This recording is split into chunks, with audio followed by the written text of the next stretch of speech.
امریکہ کی جنگ بندی ہے لیکن اسرائیل بھرپور حملے کر رہا ہے۔ اسرائیل مسلسل اپنی سرحدوں کو ایکسپینڈ کرنے کی کوشش کر رہا ہے۔ سب سے پہلے تو رشیا ہے کیونکہ ان کا تیل بک رہا ہے، اور دوسرا یوکرین کے اندر وہ بھرپور اپنے حملے کر رہے ہیں۔ بھارت کے foreign minister doctor J Shankar صاحب نے پاکستان کے لیے لفظ استعمال کیا ہے دلال کا، جس کو شاید ٹرانسلیٹ دلال کیا جا رہا ہے۔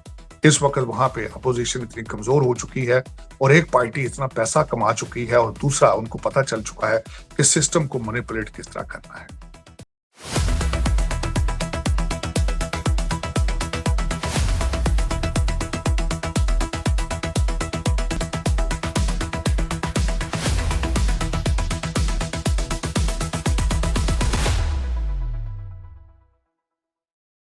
میں Sajid Tarar from Washington D C آج دو تین چیزوں پہ بات کرنا چاہوں گا، اپڈیٹ دینا چاہوں گا۔ ایران، بھارت کی سچویشن، انڈیا کی سچویشن، کشمیر کے بارے میں ایران کا ایک نیا سٹیٹمنٹ، اور اس کے بعد ہمارے محترم مرشد پاک کے دو بچے اس وقت جنیوا کے اندر جو پاکستان کے اوپر حملے کر رہے ہیں، اس کے بارے میں بات کرنا چاہوں گا۔ سب سے پہلے ایران کی سچویشن یہ ہے کہ امریکہ کی جنگ بندی ہے لیکن اسرائیل بھرپور حملے کر رہا ہے۔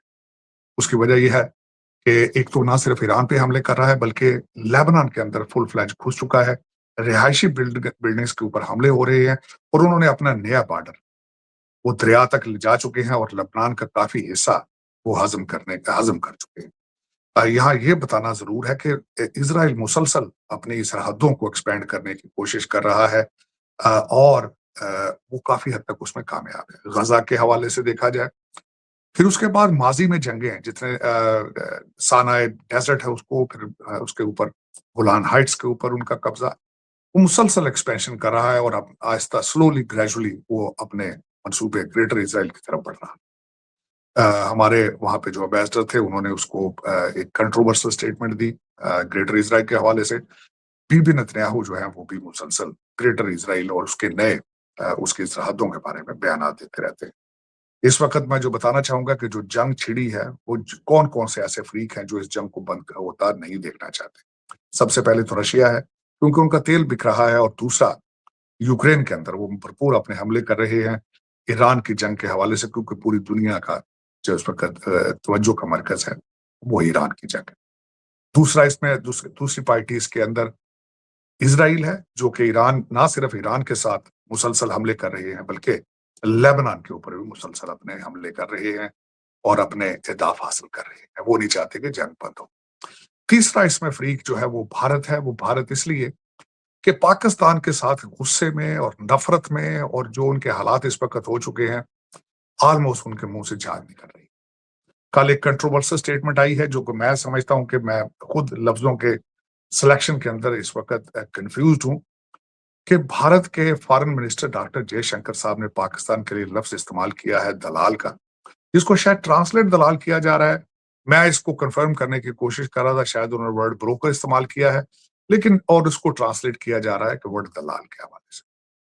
میں اس کو کنفرم کرنے کی کوشش کر رہا ہوں کہ کس تناظر سے یہ لفظ استعمال کیا ہے، لیکن تکلیف سے ان کا میڈیا اگر دیکھا جائے اور ان کی حکومت اس وقت صرف پاکستان کو اس پوزیشن میں دیکھ کے وہ اپنے سے باہر ہوتے جا رہے ہیں۔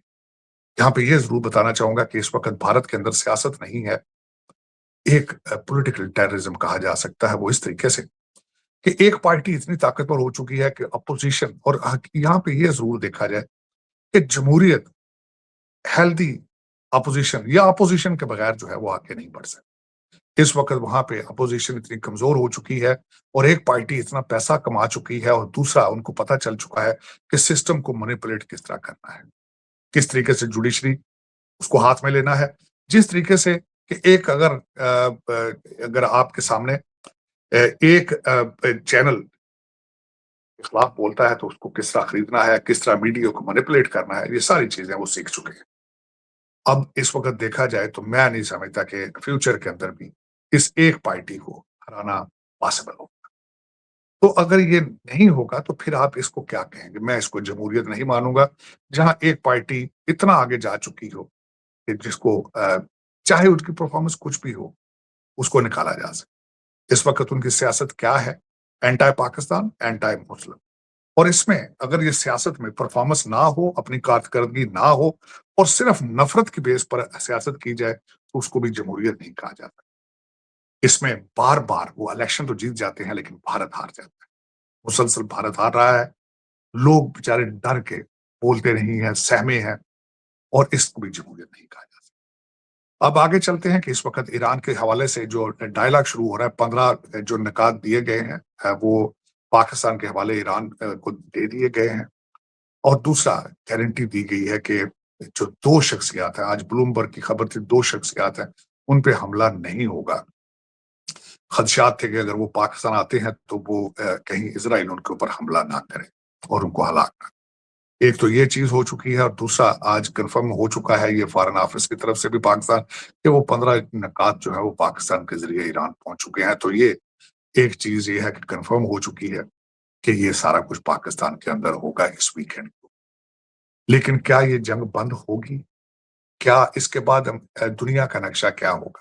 میں ہمیشہ یہ کہتا ہوں چاہے جنگ آج بند بھی ہو جائے تو ورلڈ وار پہ جیسے ایران کو اور GCC کنٹریز کو سالوں لگیں گے ریکوری میں۔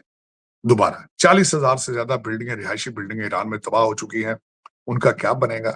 اس وقت ایران ان کے خلاف اپنا معاوضہ مانگ رہا ہے۔ اب معاوضہ اتنے ٹریلینز ڈالرز کون دے گا؟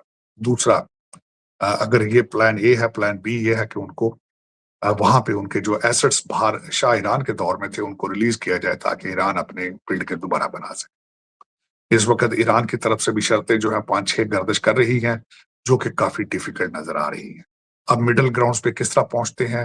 کیا یہ جنگ 2 دنوں کے بعد بند ہوگی؟ یہ ایک لمحہ فکریہ ہے، یہ بہت بڑا کویسچن مارک ہے۔ لیکن اس میں پاکستان کا رول میں سمجھتا ہوں قابل ستائش ہے، ریمارکیبل ہے۔ کہاں آج سے 1 سال پہلے آپ کی پوزیشن کیا تھی؟ رچرڈ گرنیل کے ہمارے لوگ بچے جو گھروں سے بھاگ رہے بچے ہیں، یہ ان کو شکایتیں لگاتے تھے، یہ کچھ کرتے تھے، آج وہ کہاں ہے؟ لیکن آج بھی میں آخری بات جو کر رہا تھا کہ پاکستان کے ساتھ یہ لوگ جو گھروں سے بھاگے ہیں، اور خاص کر آج مرشد کے بچے جو جنیوا کے اندر پاکستان کے اوپر نئی پابندیوں کی ریکویسٹ کر رہے ہیں، ان کے بارے میں بات کرنا چاہوں گا۔ مرشد پاک گھڑیاں بیچتے پکڑے گئے، جہاز سے اتارا گیا سعودی عربیہ کی طرف سے، اور یہ جہازوں پہ، پرائیویٹ جہازوں پہ بڑی مشکل سے ٹکٹ لے کر واپس پہنچے۔ اس حالات سے پھر انہوں نے IMF کو لیٹر لکھے، اور اس کے بعد آج مرشد صاحب کے بچے نہ صرف وہاں پہ جنیوا پاکستان پہ نئی پابندیوں کی ریکویسٹ کر رہے ہیں، بلکہ ایک کنٹروورسل شخص کے ساتھ ان کا ایک اس وقت ایک تصاویر بھی سرکل کر رہی۔ اب میں یہاں یہ بتانا چاہوں گا، کسی اور کی مثال دینا چاہوں گا۔ بنگلہ دیش کے نئے پرائم منسٹر جو ہے وہ حلف لے چکے ہیں، 17 سال وہ جیل کے اندر رہے۔ میں اپنے گھروں سے بھاگے بچوں سے یہ پوچھنا چاہوں گا کہ گوگل کر کے دیکھیں کہ انہوں نے آج تک IMF کو لیٹر لکھا ہے؟ انہوں نے آج تک کسی بھی اینٹائی بنگلہ دیش پارٹی کے ساتھ چلے ہیں؟ کیا آج تک وہ بھارت کے ساتھ چلے ہیں جس طرح آپ چل رہے ہیں؟ کیا آج تک وہ TTP کے ساتھ چلے ہیں جس طرح آپ چل رہے ہیں؟ تو یہ ایک لمحہ فکریہ ہے۔ زرداری صاحب نے بھی 11 سال جیل برداشت کی، کیا انہوں نے IMF کو لیٹر لکھے تھے؟ کیا وہ اینٹائی پاکستان چلتے رہے ہیں؟ لیکن آپ چل رہے ہیں کیونکہ آپ کو پوچھنے والا کوئی نہیں۔ آپ کا قصور نہیں ہے، اسٹیٹ آف پاکستان کا قصور ہے۔ اسٹیٹ آف پاکستان نے آپ کے اوپر ہاتھ ڈالا ہی نہیں۔ آپ کے لیے اسپیشل قانون بنائے گئے ہیں، آپ کے PTI کے ججز کو بھی سروں پہ اٹھایا گیا ہے۔ آج ہمارے دوسرے ملکوں کے اندر ایمبیسیاں بیٹھی بھی PTI کا گڑھ بن چکی ہیں، نہ ان کو ہاتھ ڈالا گیا ہے، نہ ان کو ریپلیس کیا گیا ہے۔ تو افسوس یہ آپ پہ نہیں ہے، اسٹیٹ آف پاکستان پہ۔